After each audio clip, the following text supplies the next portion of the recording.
Hello प्यारे बच्चों, आप लोग का बहुत बहुत स्वागत है हमारे यूट्यूब चैनल में।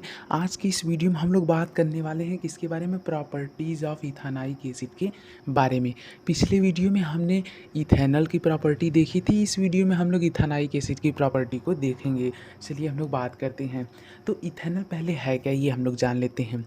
इथानाइक एसिड। इथानाइक एसिड जो है वो कार्बोऑक्सिलिक ग्रुप का है। कौन से फंक्शनल ग्रुप का है? कार्बोऑक्सिलिक फंक्शनल ग्रुप का है। तो यानी कि जाहिर सी बात है इसमें COOH होगा। ठीक है, तो ये किस फंक्शनल ग्रुप का है? COOH यानी कार्बोऑक्सिलिक फंक्शनल ग्रुप का है। और ये एक एसिड है, ठीक है, वीक एसिड है। और प्यारे बच्चों ये एक ऑर्गेनिक एसिड भी आप इसे कह सकते हैं, वीक एसिड भी कह सकते हैं। इसके फार्मूले की बात की जाए तो इसका फार्मूला सिंपली क्या होता है? CH3COOH। क्या होता है? CH3COOH। यही इसका फार्मूला होता है, एकदम सिंपल सा फार्मूला है। अब जो कार्बोऑक्सिलिक एसिड है इसका बहुत ही ज़्यादा यूज़ होता है हमारी लैब में, इसी वजह से हम इसे क्या कर रहे हैं, पढ़ रहे हैं। इसे आप लोग एसिटिक एसिड कह सकते हो, ग्लेशियल एसिड कह सकते हो। तो अलग अलग नाम आपको देखने को मिलते हैं। क्या क्या नाम? कार्बोऑक्सिलिक एसिड ग्रुप का है, इसका पहला नाम क्या है? इसका पहला नाम है इथानाइक एसिड, दूसरा नाम एसिटिक एसिड, तीसरा नाम ग्लेशियल एसिड। 3 नाम आपको याद करना पड़ेगा, ठीक है। अब एक बार इसकी कंडीशन क्या आ जाती है, जब आप लोग इसे 5 से 8% यानी 5 to 8% यदि इसका आप सोल्यूशन ले लेते हो वाटर में, मान लीजिए आपने एक बीकर लिया, इसमें वाटर ऐड कर लिया और उस वाटर में 5 to 8%, मतलब यदि आपने 100 ml वाटर लिया है तो उसमें 6 7 या फिर 8 ml water, 8 ml carboxylic acid होना चाहिए। तो इसे हम लोग क्या कहते हैं? विनेगर कहते हैं। नहीं समझ में? एक बार फिर से देखिए।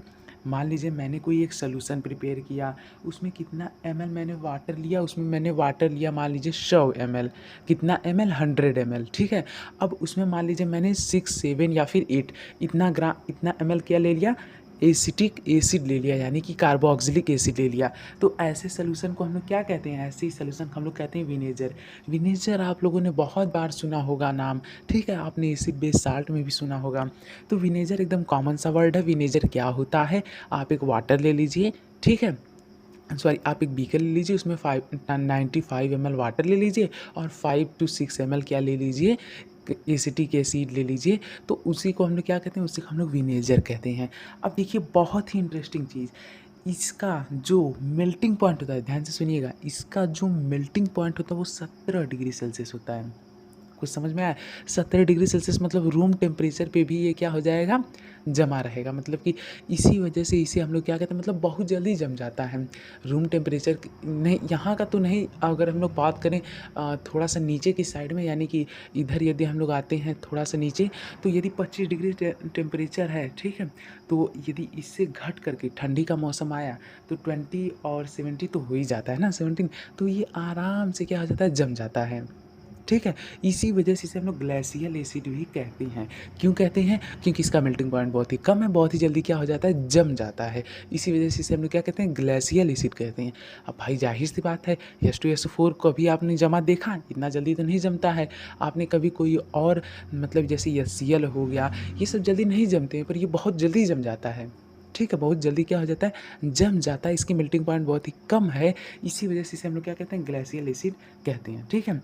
अब ये किस ग्रुप से है? कार्बोऑक्सिलिक ग्रुप से। तो ये हुई छोटी मोटी बातें किसके बारे में।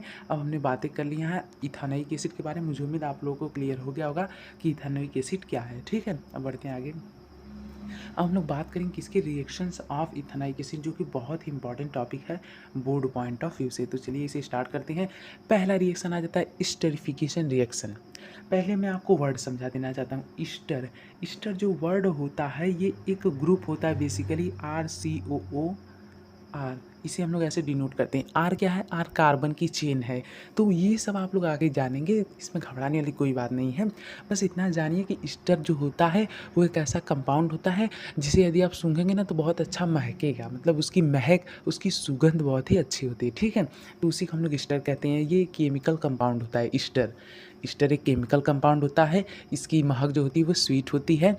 इसका जनरल फार्मूला जो होता है वो होता है RCOOR, जहाँ पे आर क्या है? आर हमारा कार्बन की चेन है। कार्बन की चेन मतलब समझ रहे हैं ना? यदि नहीं समझ रहे हैं तो आपको पिछला वीडियो देखना पड़ेगा, ठीक है। तो R क्या है, कार्बन की चेन है, बीच में COO। अब अच्छा आप ये बताइए, यदि यहीं पे मैं एक O को इरेज कर देता, मान लीजिए मैंने इसे इरेज कर दिया, इस वाले O को इरेज कर दिया, मान लीजिए मैंने इस वाले O को इरेज कर दिया, तब ये क्या हो गया, ये कीटोन हो गया। तो ध्यान दीजिएगा, RCOO R ही होता है, कार्बन की चेन, ठीक है।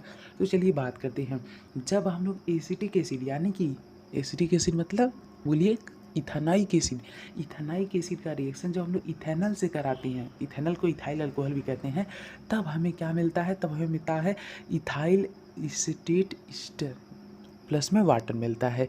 तो ये जो होता है यही हमारा बेसिकली ईस्टर है। एक सेकेंड, ये ही हमारा क्या है, यही हमारा ईस्टर है, ईस्टर है ये हमारा। इसका नाम क्या है, इसका नाम इथाइल एसीटेट ईस्टर। तो मुझे उम्मीद आप लोग समझ में आ गया होगा। अब ये कैसे बना है, इसके बनने का प्रोसेस मैंने आपको जब इथेनॉल की प्रॉपर्टी पढ़ाई तो वहाँ भी बता दिया था।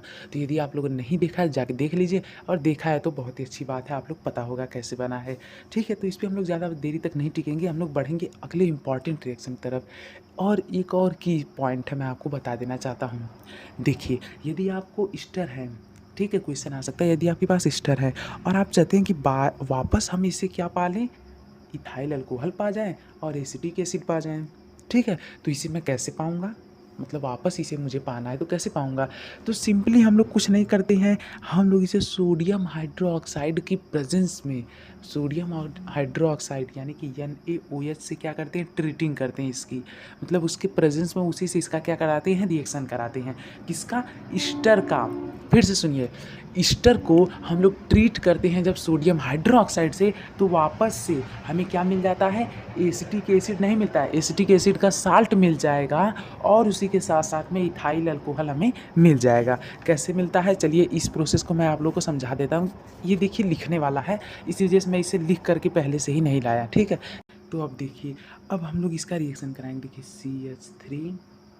CH3COO, C2H5, अब ये हो गया CH3COOH5 हो गया।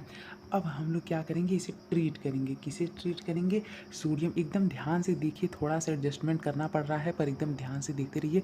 जब हम लोग इसे सोडियम हाइड्रोक्साइड से ट्रीट करेंगे तो ये वापस से ही क्या बन जाएगा, वापस से ही बन जाएगा हमारा इथेनॉल, क्योंकि हमने इथेनॉल ही लिया था। तो क्या बन जाएगा, ये हमारा सिंपली क्या बन जाएगा, CH2, एक सेकेंड, OH, ठीक है। ये हमारा क्या बन जाएगा, इसे हम लोग C2H5OH भी कह सकते हैं, भैया कुछ भी कह लीजिए, आप ही का मन। अब इसके बाद हम लोग क्या करेंगे, यहाँ पे फिर से और क्या मिलेगा, और मिलेगा हमें, जो हमने, ध्यान सुनिए, जो हमने कार्बोक्सिलिक एसिड यूज की थी, जैसे हमने इथेनाइक एसिड यूज़ की थी तो इथेनाइक एसिड का साल्ट मिलेगा, ध्यान रहे, इथेनाइक एसिड का साल्ट मिलेगा। तो हो जाएगा CH3COONA, ये हमें मिल जाएगा। तो हमें क्या क्या मिला, अब देखते हैं हम लोग ये कैसे बना। देखिए हमारा मेन कंपोनेंट क्या था, हमारा मेन कंपोनेंट ये था, मेन कंपाउंड हमारा ये था CH3COOC2H5। इसे जब हमने सोडियम हाइड्रोक्साइड से ट्रीट किया तो हमारे ये सिंपली क्या हो गया, बन गया, ये बन गया, वापस मिल गया कि नहीं, आपको सोडियम के फॉर्म में, मतलब सोडियम का सॉल्ट मिला कि नहीं। तो वही मैं आपको बता रहा था। तो चलिए हम लोग चलते हैं अपने वापस स्क्रीन पे। तो प्यारे बच्चों, अब अगला रिएक्शन है रिएक्शन विथ बेस, यानी बेस के साथ रिएक्शन होगा तो क्या होगा। जैसा कि हम लोग जानते हैं इथेनाइक एसिड एक वीक एसिड है, फिर भी इसका रिएक्शन यदि हम लोग बेस के साथ कराएंगे तो क्या मिलेगा, साल्ट मिलेगा प्लस में वाटर मिलेगा। अब जो साल्ट मिलेगा वो कौन सा मिलेगा, वो मिलेगा सोडियम इथानोएट, यानी कि कार्बोक्सिलिक एसिड का सोडियम साल्ट मिलेगा।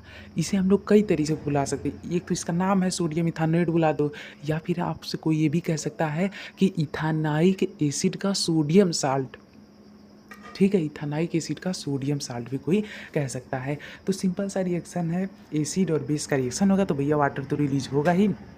और जो एसिड का यच है, ध्यान से देखिएगा, एक सेकेंड, एसिड का हमारा जो यच है, इस एसिड का वो किससे रिप्लेस हो जाएगा, वो हमारा सोडियम से रिप्लेस हो जाएगा, ये वाला यच।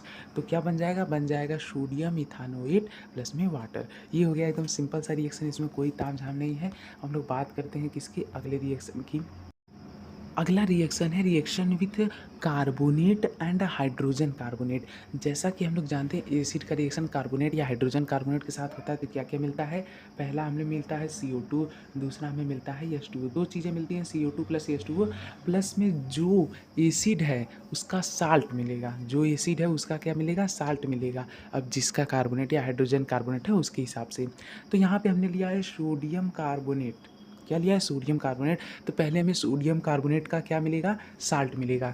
तो कौन सा साल्ट मिलेगा, इथानाइक एसिड का सोडियम साल्ट मिलेगा, ठीक है। प्लस में CO2H2O।